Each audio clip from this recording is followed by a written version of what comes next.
You guys know I like to test your integrity. You both are superheroes. You have a secret identity. Okay. Who do you reveal your identity to first? I guess my partner. Your partner? You're telling your partner first? Yeah, I mean Before your mom? Yeah. Okay. Yeah. Well, My that's mom okay. would freak out. I mean, she would be too anxious about it. She'd be freaking. She'd be like, "What does that mean?" Yeah. I think my mom would tell everyone, so it wouldn't be a secret identity for too. long. I love my mom, but not my mom.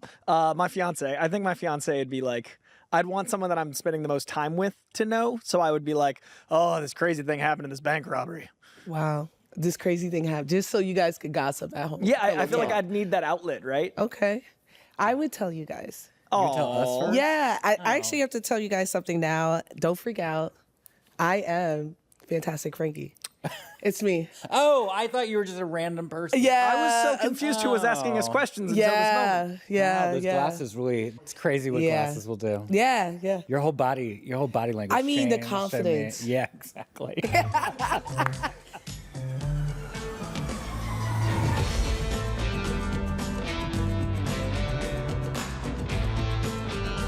Welcome to DC Studio Showcase. I'm nerd commentator Frankey Smith. And I am Tyler Coates. Tyler dramatically removes his glasses. Who is this man? Fancy. I'm comic correspondent Jandreau, and I don't wear glasses. Today is Superman Day. It is Superman Day. It is a holiday. It actually should be a national holiday. I feel like today is a good, we're not just going to test your knowledge, but our knowledge as well. And everyone at home, I'm excited to see like where your level of Superman is. So we can talk history, legacy, and all things about the Blue Boy Scout. Let's just get into it. Let's kick it out. All right, well, DC made a social sizzle in honor of Superman Day. I'm very excited, and we have it here. So we're gonna take a look at it, see what kind of feeling does it invoke in us. Some inspiration, maybe. It should, right? Yeah, I would think so. Right. You guys ready? Let's do it. Yeah. Everybody's looking for a hero. Everybody, not just 5-year-olds. We need something. We need all the heroes we can get.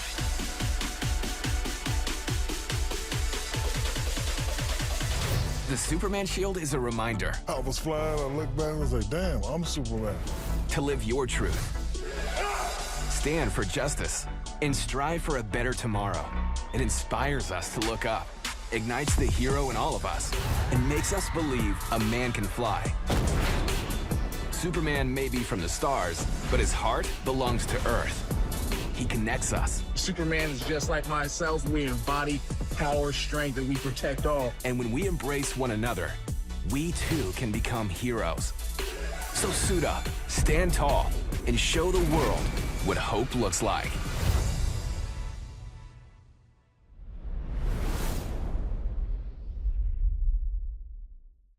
Wow, that is my favorite shot of the first trailer. Yeah.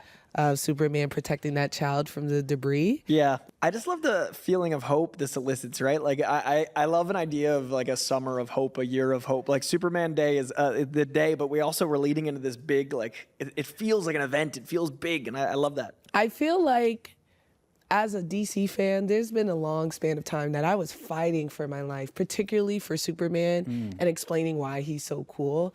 And it feels like we're in the place where people are ready to receive him.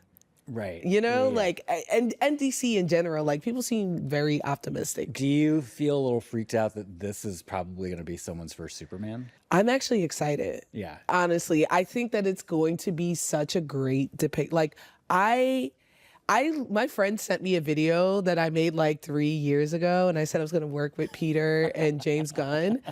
And I was like, obviously because I'm a high-powered exec, Right, I of said, course.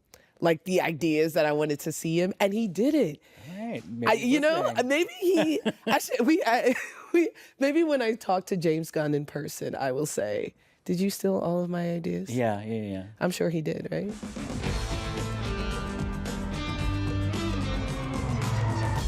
Wait, do you remember what your first Superman was? I know it wasn't Christopher Reeve's Superman because we had The talked about comics that. were my first, Right. right? Like, I mean, obviously, surprising no one. But to me, so Smallville was one of the most formative shows to me of not just superhero stuff, but like Smallville was, I would rush home from school, watch Smallville, talk about it with my friends. I still own them all on DVD. Like, I've got those giant big box sets.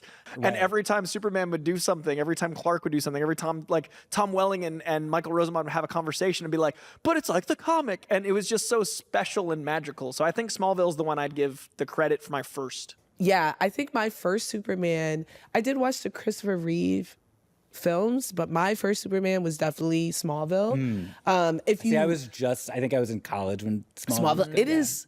We were eating to have 10 seasons, 22 episodes. There would be like mid-season finale in the middle. There's so much lore and story and characters that were introduced in Smallville that I think will stay with me forever. And it's the reason why Smallville is like my Superman, my reference, because there's just so much of it. So it takes place in Smallville, Kansas. It's about It's a high school show. Yeah, it's a high school show. Think Riverdale season 1. Yeah, but like Lex is also there. So they as a had the teenager? continuity be that they grew up and knew each other. Okay, And then okay. Kristen Crook is one of my first crushes, Lana Lang. I love you so Lana dearly. Lang. But they had like an interesting dynamic of like them being friends turned rivals, which some comic continuity has also mirrored. The interesting thing, it's about Clark before he becomes Superman. Does he ever put on like the suit? very last scene of the finale? Okay. Now, I love Lois and Clark, The New Adventures of Superman, which starred Dean Cain as Clark and Terry Hatcher as Lois Lane. Oh, she's from Desperate Housewives. She was on Desperate Housewives later, yeah. I don't remember much about it, but I remember being really excited about it because I was born in the early 80s, so like I remember watching the original Superman movies. I remember Superman 2 used to play on TV the night of Thanksgiving because I remember multiple years watching it with my cousins. And like being afraid of the Kryptonians. Kryptonians? Yeah. What's crazy about Lois and Clark is the biggest event maybe in the history of comics is the death and return of Superman, which I think is one of the best-selling comics to this day. And again, making news, Superman's that impactful. But the look of Superman when he came back, the long-haired, one of my favorite looks, that beautiful super mullet, was actually because of Lois and Clark. The debut, the premiere, the first appearance of Dean Cain as Superman was that long flowing lock. So when you think about that era of Superman, it's actually because of the show. So that's another example of like the impact on these mediums kind of reflecting each other and the adaptations of Superman informing the comic and vice versa. It's this beautiful Ouroboros of adaptation and mullets.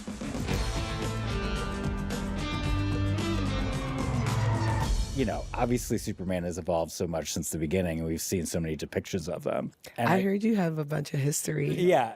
Look, I think it, like even people like me, like you got to have like a base level knowledge of who Superman is. Honestly, I think he's going to be he's been a very impactful and important character for a very long time. But I think in the cultural zeitgeist in the next like 5 to 10 years, everyone's going to know who he is, and they're going to want to know this information. All right, well, here it is. Let's do it. Ready. So before Superman debuted in Action Comics #1, the creators, Jerry Siegel and Joe Shuster, actually wrote a short story that was published under a pen name, Herbert S. Fine. It was called The Reign of the Superman. So that character was actually kind of a bad guy. He was more of a villain, kind of bald, looking like Lex Luthor. He had, like kind of crazy mind control powers. So it's another example of like how they even changed directions so strongly to create this kind of superhero, the antithesis of that earlier story, who then became, you know, super strong, super speedy, bulletproof, all these things that we associate with Superman. And I think that evolution is the reason why he's able to maintain relevance. Yeah, totally. You know? It's like Madonna. It's exactly like Madonna, actually. And I think even that story, like loosely based off Nietzsche's Übermensch, like the Übermensch concept and all those things, and like the Nietzsche philosophy today still impacts everything. And I think, honestly, like Nietzsche's philosophy on you make your own morality, like this boundless opportunity to find your own path, I think is absolutely Superman. Right. Yeah. I mean, originally he was kind of like the champion of the oppressed. Yeah. The little guy. Yeah. I mean, the creators were children of Jewish immigrants. And so this really kind of reflected the experience of being an immigrant in America. Obviously, he's an immigrant from space, from Krypton. When he became like a good superhero, he had like bulletproof skin, super speed, obviously strength, and super jumping. He couldn't fly yet. That was added later. actually in the radio show, I believe, which is the first kind of like after comics in 1940, which is not very long after it introduced in 1938. The Superman radio show kind of introduced the character to a broader group of listeners. Mysterious visitor from another world who has appeared on Earth as the champion of the weak and the oppressed. When we last saw Superman in his character of Clark Kent, news reporter for the Daily Planet, he had just learned that the two swindlers, Bartley Pemberton and Joseph Deneen, were heading south in a high-speed cruiser. Up in the sky! Look! It's a bird! It's a plane! It's Superman! That's where kryptonite was introduced as a concept, actually to give the voice actor, whose name was Bud Collyer, a break from recording because he had to do so much. That also introduced the characters of Jimmy Olsen and Perry White. And he fought a stand-in for the KKK. He was not afraid to get political at the time. It was called the Clan of the Fiery Cross. And it was a way for like these creators to comment on something that was happening, obviously, in America, and use their creation to say, like, look, this is what we stand for, and these are the values that we have. I think that's interesting because James Gunn, who wrote Superman, just made a very similar stance in Creature Commandos. Absolutely. So I love hearing that, you know, comic books are just a way to parallel and mirror what we're seeing right now. Yeah. And one of my books I wanted to mention, Superman Smashes the Klan, is a book that I love from Superman. And it was 2019. So it's interesting that as long ago, one of his first stories back after radio popularity was about that. And then as recently as 2019, going into 2020, Superman Smashes the Klan is one of the most approachable, wonderful stories. But it's got a very innocent, almost animated style illustration where it almost looks like a cartoon and a comic book, but it's dealing with really heavy subject matter. And again, I think that's the power of Superman, is the vibrant clothes and this very like larger than life. You can tell a story about a man smashing the Ku Klux Klan, but make it like approachable. Right. Approachable.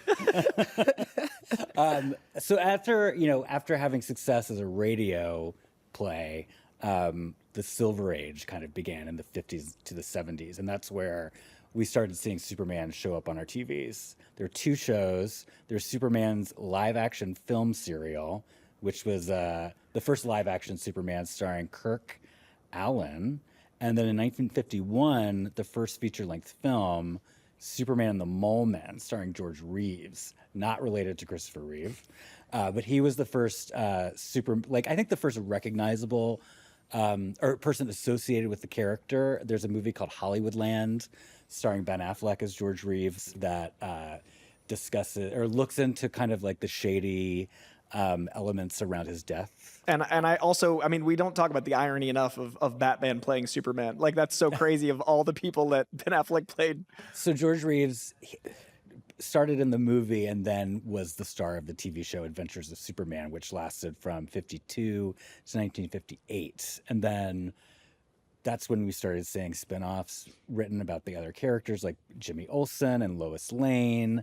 And then the modern age is when everything really changed, which is Christopher Reeve being introduced as like, who I would say, like, even though George Reeves had been in a movie and on the TV show, I think Christopher Reeve is like kind of the person who made Superman like the identifiable action star that he is. I think so. And I think we talked about this in our premiere, our very first episode. But I think the reason why Christopher Reeve is so iconic and we associate him with Superman so much is his story and what he did after his accident. That really put him in the forefront and made him a symbol of hope for so many people. And just the work he did after, I really think is why, like, we'll always associate Christopher Reeve with Superman. Right, yeah. You know? But modern age, I know stuff about that. I was alive. That's when, the 80s happened and you came around, right? Yeah, not in the 80s. I'm an 80s baby. That's, but very close. I'm 80s adjacent. I've seen... That's the 80s. I'm looking right at it. So, like, I was right there. It's also crazy to look at just timeline-wise in front of me. Superboy was 88 to 92. That was just trying to get live action, right? But 4 years of that, and like that is a footnote compared to Lois and Clark was also only 4 Right. years, and the impact that had on us growing up, where like that was the first romance, but we were a little young on our end. Smallville, 10 years, and then that was only 2 years before Man of Steel.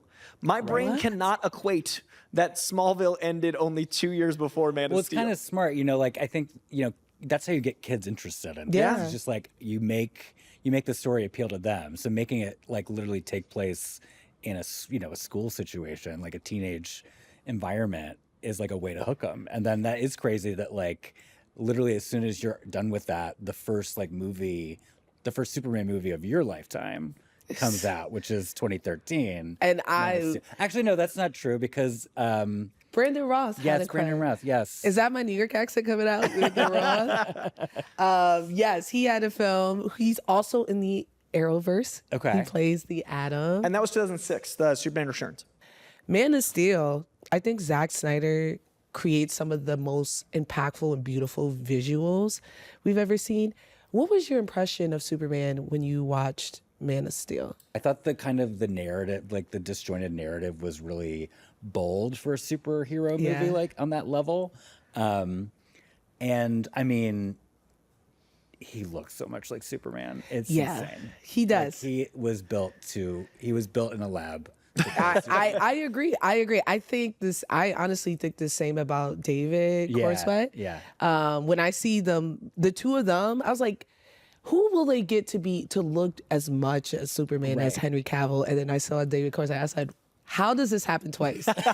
Like, how could this possibly happen Within twice? a decade, yeah. Within a decade, they have to be like 7 years apart. I think the thing that I really enjoyed about that entire universe was that, yes, at the end of Man of Steel, it created this event that kind of rippled into all the other properties that we saw because Superman is that big and that impactful. Right. So a fight with Zod would impact everybody around, right? We Right. saw it in The Flash. We saw it in, not Aquaman, but Batman v Superman and things like that. It's a lot less hopeful than I think a lot of iterations of Superman. And that's why I really love Jack Quaid's Superman, My Adventures with Superman, which is an anime style cartoon. It's on Max. And they really play into that immigrant aspect of Superman, where even when he finds the ship, they're speaking Kryptonian. He doesn't know that language. Right. And I think My Adventures with Superman does that very well, where they're even a little bit afraid of the Kryptonian culture because they don't know what it is. Right. And one of my favorite runs, which we'll talk about later, Birthright, really focuses on culture. He's like, I got that. I literally put here. it on top because I thought this is where we were going with it. Yeah, it really focuses on culture and like how that affects Superman and what that means to be in tune and in line with your culture. But yes, tell us more. To me, this feels a lot like My Adventures of Superman, but it's a little darker. The Lionel Francis Yu art is leading a little darker, but it's still that same as you're describing, like the cultural impact and that importance. And I think this is a great modern day Superman bridge for a lot of people. And then if we're talking like the Zack Snyder world, I think Red Son is such a beautiful take on the way things can be dark and heavy and finding hope in darkness. And this is a wonderful Elseworld. It's a play on what if Superman landed in Russia.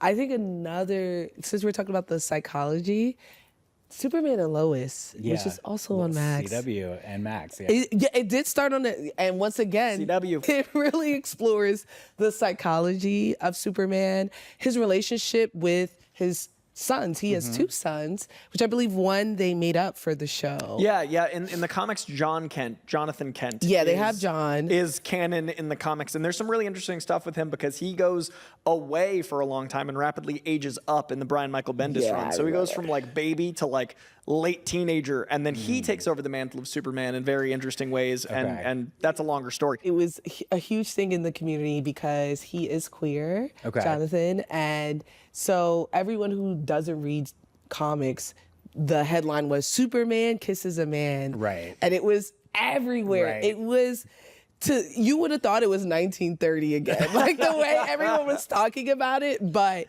I love Jonathan Kent, and I love, actually, I don't want to spoil it. Okay, you should watch it. Okay. You should watch it, but Jonathan Kent's in it, and then they have a second son in there as well. So right now, I mean, I think it's also worth noting what we just described with the impact of a comic moment. A Superman kissing a man, world news. The death and return of Superman, world news. There's not a lot of characters in mythology that have impacted the mainstream quite like Superman. And I think that's a testament to the character. But I'm also curious for you guys, like versions of Superman. You and I probably have a lot of like, I see him like this, I see this canon. But the Mon Pa Kent thing I've always found really interesting because to me, they're always alive when Superman. They're always alive. I'm trying to think. Because it's in Man of Steel kind of deviates from that where... No, there are definitely times where Jonathan Kent dies.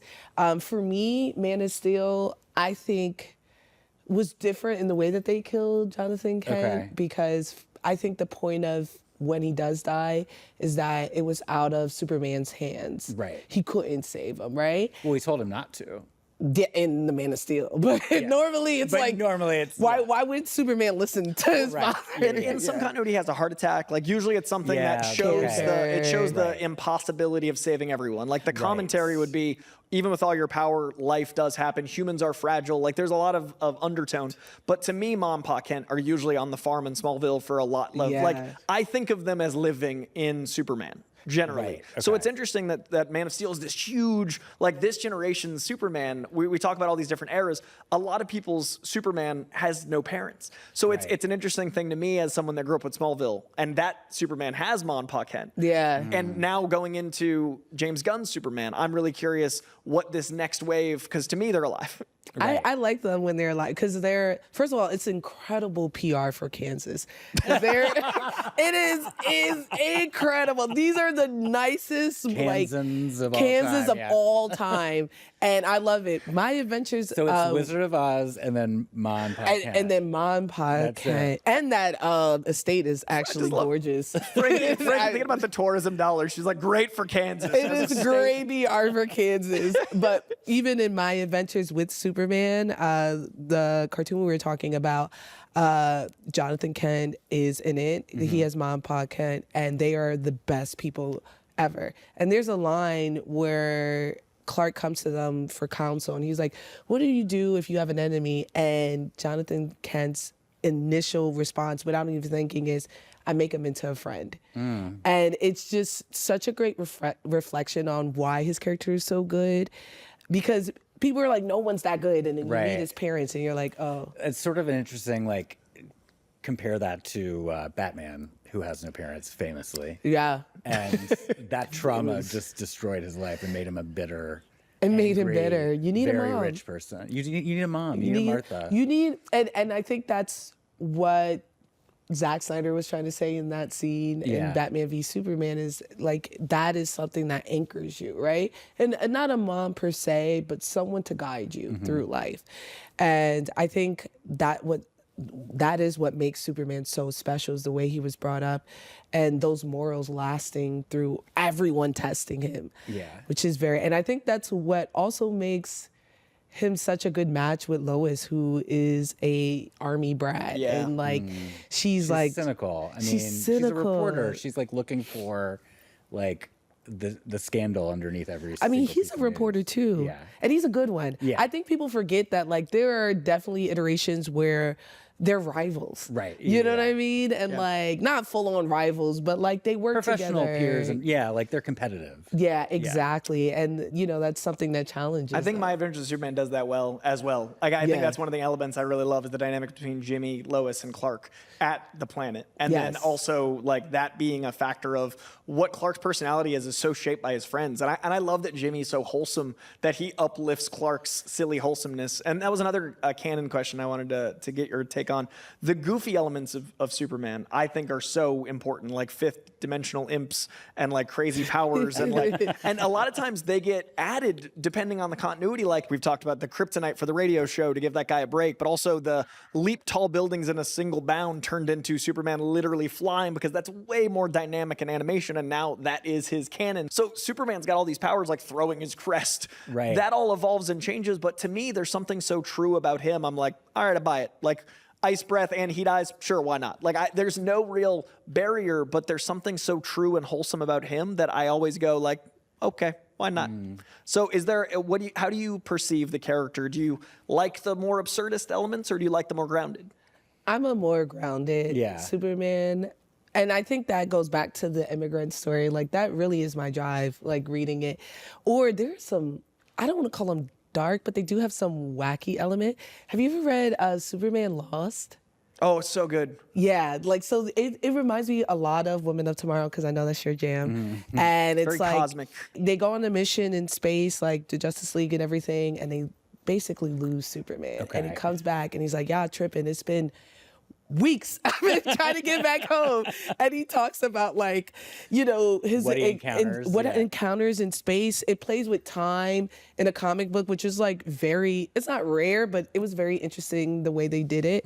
I love those type of Superman There's stories. another love interest kind of for a time, which is interesting because he'd been gone so long. The white suit is really different. It's a very cool run that I think you would like. But I always love to recommend those type of Superman stories where like it's grounded. So even when there are wacky elements to it, you're like, oh, but I really feel this story. I really feel what's going on here. Like, and I think that was what makes Superman so special. Even Batman has like very wacky elements to it. Especially, I mean, the villains. I mean, Condiment King? Yeah. Like, what are we doing? What are we doing that here? shark repellent. Yes, they do that back. That was from the show, though. They didn't put it in a comic. It's in some comics now. I love it. Like the shark. People really latched on to that shark repellent. I don't know and then the last one I wanted to know, canon for you guys. Does the world know Clark Kent's secret identity to you? Wait, what was like the question? Clark Kent's secret identity is revealed and then taken back away during certain like, you know, crises and stuff. To me, only the people he's like told, like a few people know Clark Kent's identity, but I've always seen it as like still secret. Oh yeah, like only his close friends. Yeah, like to me it's like Jimmy sometimes, not even often always, and then like Lois knows, and Mom and Pa Kent, that's it. Lois always figures it out. She's not dumb. She's a smart reporter. Yeah, he's talking to her he's giving her exclusive private interview. She don't be cheating. She don't be cheating. She don't be cheating. Don't talk about my girl like that. She be very quiet. She keeps it cute. She's discreet. She's discreet. Well, she's normally either dating Superman or Clark. Right. And that's something I prefer when she's dating Clark and finds out that he's Superman. It's more plausible for like the public to be like, yeah, they work together. That's how they met. Like Superman flat around Lois is like, what? What are they doing? What are they her? doing? Yeah. In the Harley Quinn show, Superman leaves in the most recent season. He leaves for a little bit and he tells Harley Quinn like, yeah, I'm going to leave and I'm going to bring that reporter Clark with me. And when he leaves, Harley Quinn goes to Poison Ivy. She's like, yo, I think Superman's having sex with Clark Kent. Oh, wait, and get this. Superman is totally cheating on Lois with some guy named Clark Kent. So I've heard they spend a lot of time together, but no one ever sees them in the same room. Kind of like they're hiding. Hiding from Lois.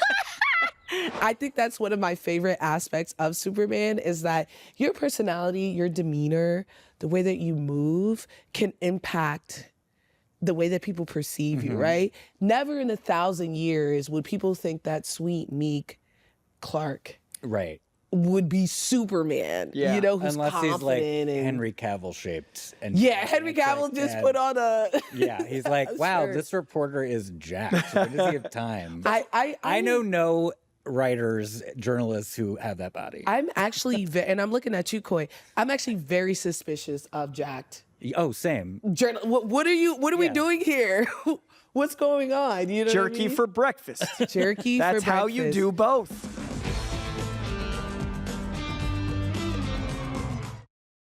I think a good Superman story, one of two things. You read Woman of Tomorrow. Yes. I think that's also a good Superman story because good heroes should be aspiring to be like Superman. And so he's just like kind of everyone's aware of him. Yeah, he's in the periphery, right? Ruthie brings it up. Supergirl talks about it. There are people who have beef with Supergirl in that comic book because of Superman. Right, yeah. And then I think the other thing is about how Clark is as a person.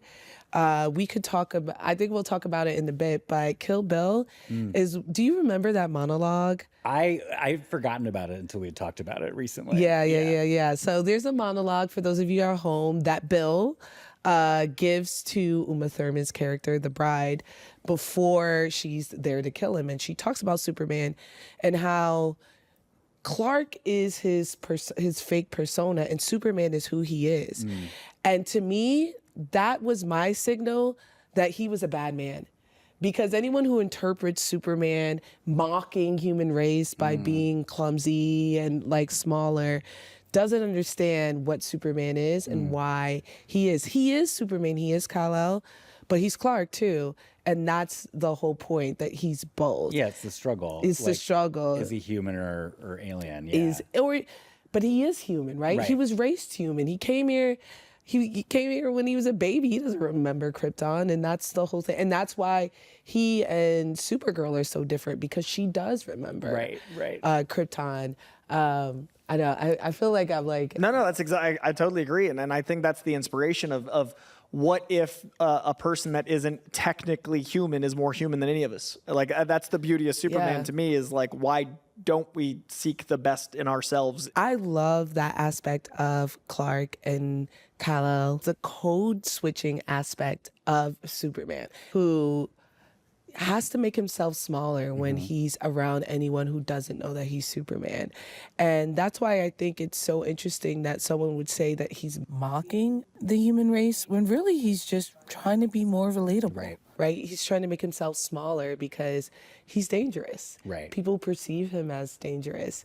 And that really, I think that aspect of Superman is the reason why he's starting to move away from the thought of the Jewish immigrant experience to just like people of color, the Latin immigrant experience, because even queer people too. Queer people. There's like an element of code switching in sort of everything that you do. Yeah, that's a really good point. That iconic Christopher Reeve moment of like straightening up and being taller as Superman, all of that is code switching in a very visual way. And that ties directly into people's like assessment of, I assume blank about you because of blank of how you look. And I think that it's interesting that Superman, something as simple as this, is a visual metaphor for finding that comfort or finding that moment in another identity. I think, but that's interesting too, like when you think of the immigrant experience, of how this reflects that, or even like the marginalized experience of like, you have to be the perfect version of who you are to represent your community to other people in a way. And I think that that's really interesting when you think about it with Superman, because he's doing that, you know, as his vocation, as like a superhero protecting humanity. But he also has to do that, like, even just as Clark, even as Kal-El, like, moving throughout the world. And what I love about Superman is they show that he doesn't always but he has dark thoughts, too. Yeah. And we see that even in the trailer for the new film that's coming out in July, where they're throwing cans at him. People are xenophobic towards aliens. They're mean to him as Superman. And he has to bottle up those feelings. And that goes into him like understanding who he is as a symbol, him code switching and being in Suppressing places. his powers. Exactly. Yeah. Not just code switching, but he's code switching and he is, what's the word I'm looking for? Passing. Yeah. Right? So people don't know he's an alien. He's just this attractive white guy. And so he's around these conversations where people are talking crazy about like people he loves, people he cares about himself. And he has to internalize and keep that quiet and still protect these people, which is why I really look up to Superman, because I couldn't imagine like having people play in my face and then you want me to save you? Absolutely not. Would you save people if you were Superman? I'd like to think I would. I honestly, I think Superman is a character, and we're going to talk about some other media stuff, but I think he's a character where it's always the best possible case scenario of being the best you can be. And I think we're entering an age of, we want optimism. We want to have characters to look up to. And I think a lot of media is starting to reflect that. We're trying to shift into a time of like, I would like to think if I had Superman's powers and I heard a super xenophobic Lex Luthor, I would still find a way to defend saving his life. Like, do you know what I mean? Like, I would like to think that. And that's why I like the character is I like reading characters that I'm like, oh, I do the same thing. But I also like reading characters where I'm like, I would like to think I'd do the same thing. Yeah, no, I would be a Snyder Superman Y'all throw something at me, I'm out. Are you kidding me right now? y'all put me on trial. It blew up. Clean it up yourself. Don't ask me for nothing. Me and mine. Good to know. Good Yeah, to know. yeah. So you mentioned the reference in Kill Bill. Yeah. I talked about a little bit Hollywoodland, which is the story about George Reeves, excuse me. And then we saw in the sizzle reel, like how many times Superman, like the imagery shows up. We saw the Goonies, which I had completely forgotten about. Yeah. We saw Bugs Bunny dressed in Superman. Urkel. I forgot about that Urkel one. Yeah. But do you do you have any favorite movies or anything that like kind of feel inspired by the Superman story? I love a good dark Superman story. So for me, in terms of like, I love Irredeemable. I love Invincible as a story, which is a look of what if Superman didn't have the humanity that Ma and Pa Kent instilled in him? Right. Especially Irredeemable, it's where he's pretending to be someone as good as Superman. He has a scandal, and the world obviously turns on him. They cancel him, and he does not take it well. I think I'm putting it lightly. Comes for Superman. He does not take it well. And I love exploring Superman in that other way of like, our Superman is so good, he's the pinnacle. And what happens when he's not perfect? I think Superman and Captain America are the two characters that in the comic books, everyone should be aspiring to be them. And to understand them more, you have to see the antithesis of them as well. Them to fail in a way. Yeah, Yes. I love that you go dark to find the light. Like you look to the shadow to see the light that's coming through and being blocked by something. And I'm the opposite with Superman. Like I'm Iron Giant. I'm like literally like Iron Giant. Like Yes. that. I like characters that are against all odds still good, and I like that pressure. I love the commentary, like a Homelander or those characters that are reflections of. But for me, Iron Giants or even Ted Lasso. I honestly think Ted Lasso and Shrinking are the way we're shifting into a positive world. I think those shows are they're like parting the seas a little bit so we can have this incredible light coming out of things. I think people for a long time didn't want hokey or cheesy or good, and characters like Superman are this exception, and pop culture like Superman allows you to be golly gee sometimes. And so for me, Iron Giant is hugely that flavor. The Wild Robot, which came out last year, is very much that I did pure love good. the Wild. Yes. So that's my I like characters that feel like Superman inspired them and they inspire Superman. I love that you brought up Ted Lasso because that is Clark Kent's personality. 100%. It's infectious to even the darkest, most nihilistic people. Is he into dad jokes? Yes. He is dad jokes. And you know what? One thing I love about Superman in the Blue Beetle, and he does this quite a few times, but in Blue Beetle Graduation Day, the comic book run, Blue Beetle comes into his crib and Superman's eating elote, the corn, with his family, chilling, speaking Spanish. And that's very much Superman. He's a man of the people. He's going to make you feel comfortable.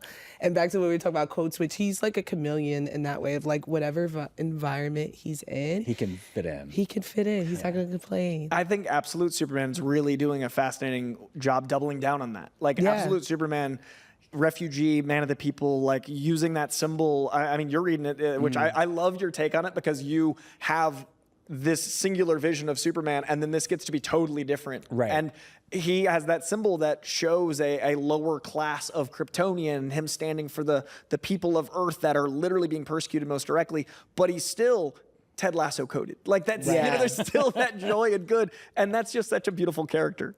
I love that he's driven by hard work. Yeah. As I mentioned before, the thing is, Superman doesn't remember anything about Krypton, and in Absolute Superman, he does. Right. And he's able to bring that in, which makes me feel like it is, people always ask nature versus nurture. But in this case, Absolute Superman also proves that it's just his nature. Right. Right? In both environments, he ends up being a really good guy, and he wants to fight for other people. I think it just represents something different. Because he's from a laborer, right? He's from people who work with their hands, and he understands how difficult it is and how underappreciated they are. Right. And that's also how he grew up, in America, too. But he was, I don't know.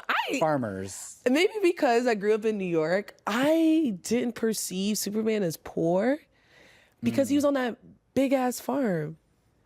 Farmers don't make a lot of money. I mean, he's They had a lot of chilling. He had a land. house. Yeah, he I had think you're acres of land. He didn't look like he wanted for anything. I don't know. Just me being a city girl with a patio. Yeah.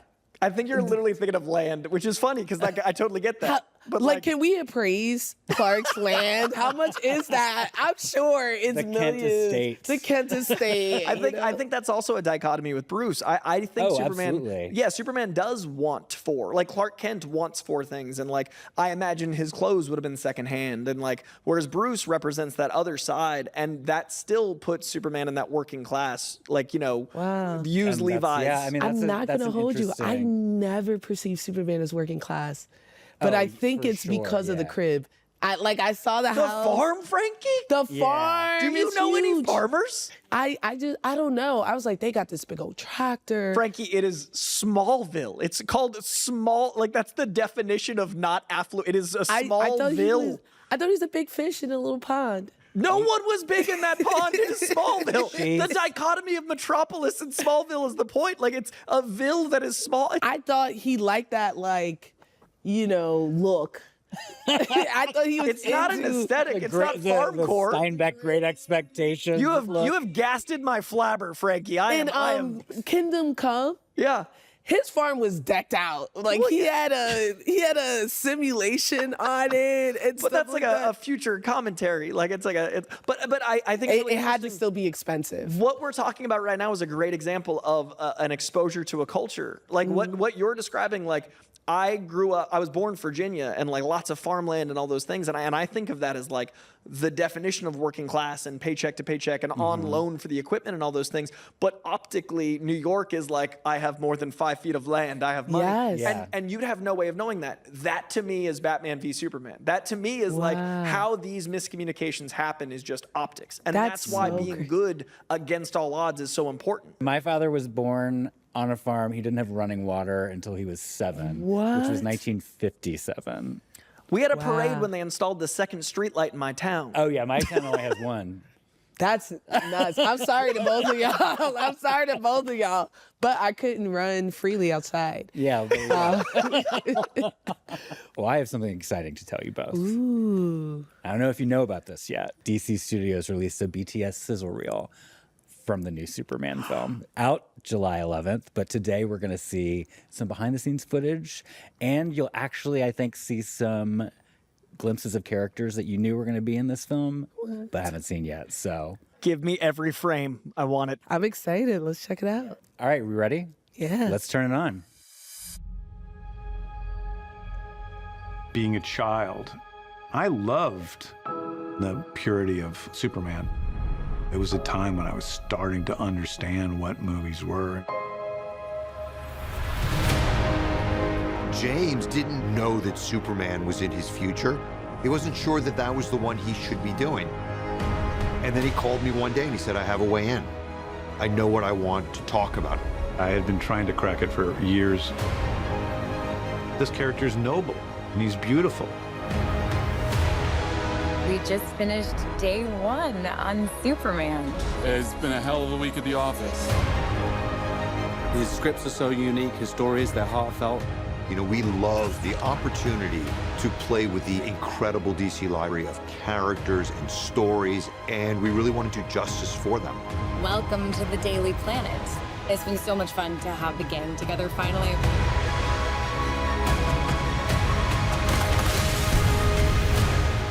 I wear my trunks on the outside of my pants. Like, it's liberating. James, in his stories, he does it with heart.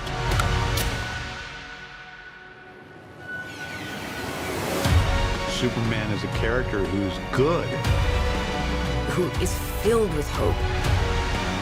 He saves people because it's the right thing to do. We could use a little bit more of that. Superman was my original superhero, and it started in comics, and I think it's going to be a game changer. This is the beginning of the future. They are launching a new era right now. It's the beginning of a whole new adventure and a whole new universe.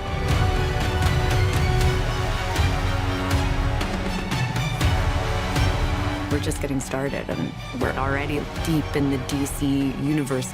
In James Gunn, we trust, and I think we can do it.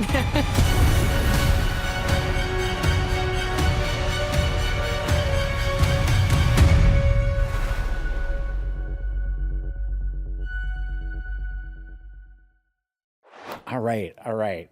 What do we think about that? Wow. Frankey? I can't believe how practical these sets were. You know, like nowadays I feel like you see a superhero movie and I picture them just in front of a blue or green screen. Kind of like where we are right exactly, now. like we're in this blue void.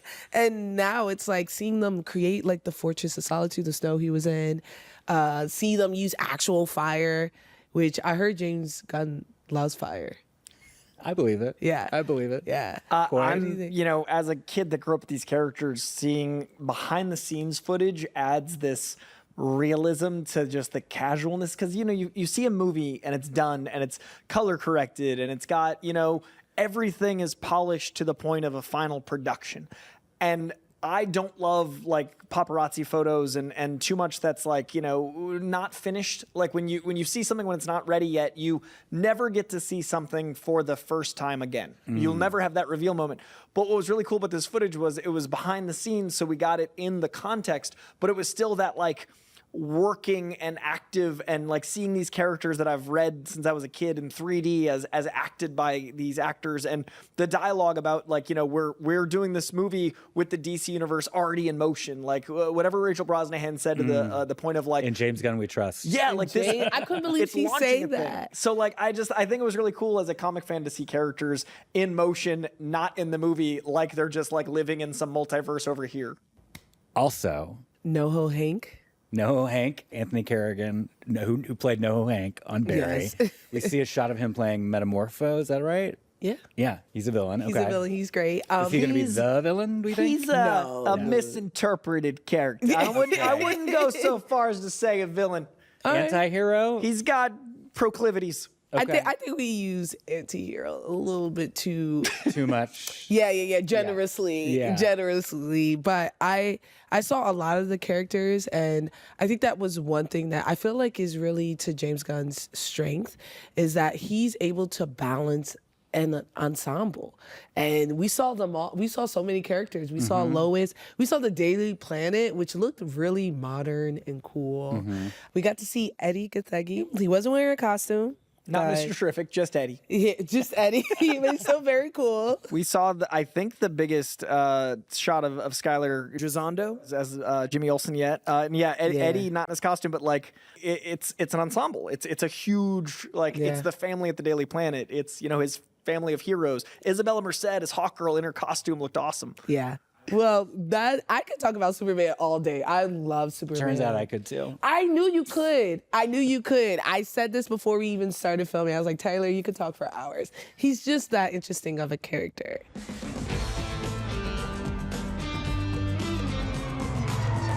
All right, before we go, we have to do our DC Studios Spotlight. Tyler, you're first. Well, I'm going to spotlight another show on Max, another Max original called Hacks, which has just returned for its fourth season, starring Jean Smart as kind of like an older stand-up comedian. I think on this season, she's like achieved her dream of hosting a late night series.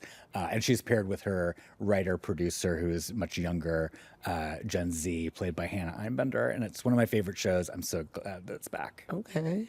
What about you, Coy? I'm going to yield my usual time and make sure people check out some Superman comics. I'm going to start with this beauty right here. This is on shelves now. It's only 2 issues in. The Last Days of Lex Luthor, Mark Waid, Brian Hitch. Brian Hitch, incredible artist. Mark Waid writing some of the best comics of all time right now. World's finest. Lots of great stuff. Mark Waid's a genius. Superman Red Sun, one of the best Elseworlds in general. One of the best Superman stories I've ever read from Mark Miller, Dave Johnson, and Killian Plunkett. Also want to give some love to Superman Birthright, another Mark Waid joint. Mark Waid is one of those writers that defines like the archetypal stories that shape the character for years to come. So if you've never read the character, or if you have, you'll find new things in the version. Alan Moore, one of my favorite writers of all time. I've talked about his Swamp Thing in the past. Swamp Thing's Alan Moore is mwah. But a lot of people do not talk about is Whatever Happened to the Man of Tomorrow enough. Kurt Swan on art makes this very Christopher Reeve, very big in scope, but since it's Alan Moore, a little more esoteric than they might accomplish in most traditional narratives. And finally, going back to the original, 1938 to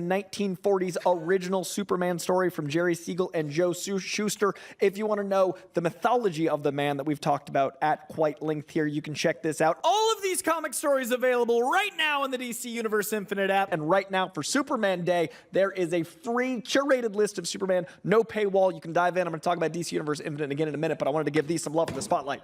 Coy, you are beat red. The color of his cape. You were supposed to give one spotlight, but you know what? We'll allow it. We'll allow it because it's Superman It's about Day. one character.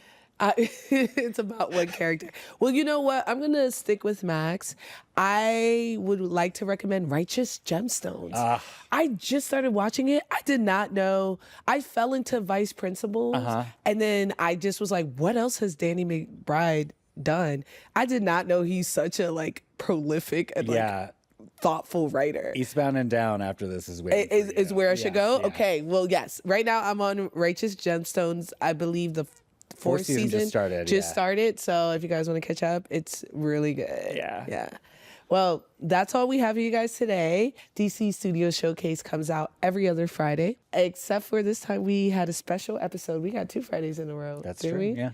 You can catch new episodes of DC Studio Showcase anywhere podcasts are available, or you can watch us on Max. You can watch us on Max's YouTube. You can watch us on Spotify too, which is awesome. And if you guys want to learn more about Superman, Coy and I actually have some recommendations on the DC Universe Infinite app, which is an incredible comic book application. So you can check our list out there. If you didn't get his Beat Red recommendations. It's available there a little slower. You can read at your own pace instead of me yelling. But all of the comic stories we talked about today are at DC Universe Infinite app, which is DC's online subscription service. I highly recommend it. It is so much fun. And we do have that Superman Day special. So lots of good free stuff to read. Check out DCUniverseInfinite.com for more. Yeah. And if you guys want to talk to us, one, make sure you guys leave some comments on the YouTube. We do read them. Or you can reach out to us directly. You can find me on all platforms at Fantastic Frankey. And I am on most of them as well, under Tyler Coates, my name. You can find me on YouTube and Instagram at Jandreau. And if you're listening to this point in the podcast, I think that means you like it. Yeah. So if you haven't already left us a great review, please do. And don't forget, it's Superman Day. Show your pride. Wear a shirt. Be hopeful. Look festive. Look up. Aspirational. Sweet. Nice. Read some comics. Read some comics. Call your ma and pa. This was an OBB sound production for Max and DC Studios, hosted by Frankey Smith, Tyler Coates, with comic correspondent Jandreau. Executive producers for DC Studios, Phil Soponides and Gary Barbosa. Executive producers for DC are Mike Pilata and Victor Diaz. The executive producer for Max is Becky Rowe, and producers for Max are Aaron Kelly. The executive producers for OBB are Michael Ratner, Scott Ratner, Arlen Konopacki, and Toby Lawless. Research producer Sam Harrison. Production manager Kevin Lynn, and the studio coordinator Elijah Matias. The director of photography Heath Gresham. The first assistant camera Chris Piper. The camera operator Ben Cohen. Gaffer, Arthur Garcia. Key grip, Sam Satoski. Key grip, Matthew Seast. Key grip, Alessandro Picasso. Production designer, Francesca Maldonado. Set director, Oscar Huezo. Lead man, Camilo Castano. Sound mixer and editor, Josh Falcon. On-set mixer, Darren Bowling. Composer, Ethan Walter of The Ringers. Post-production supervisor, Mariana Chrysostomou. Editor, Jesse Holland. Assistant editor, Mark Alcacid. Hair and makeup artist, Kendall Shannon. Director of Creative Development and Social Strategy, Lenore Castro. Senior Coordinator, Creative Development and Social Strategy, Sharif Bukhari. Host Coaching, John Luce. Talent Booker, Tess Bartholomew. Production Assistant, Terry Kraft. Antonio Cavallo.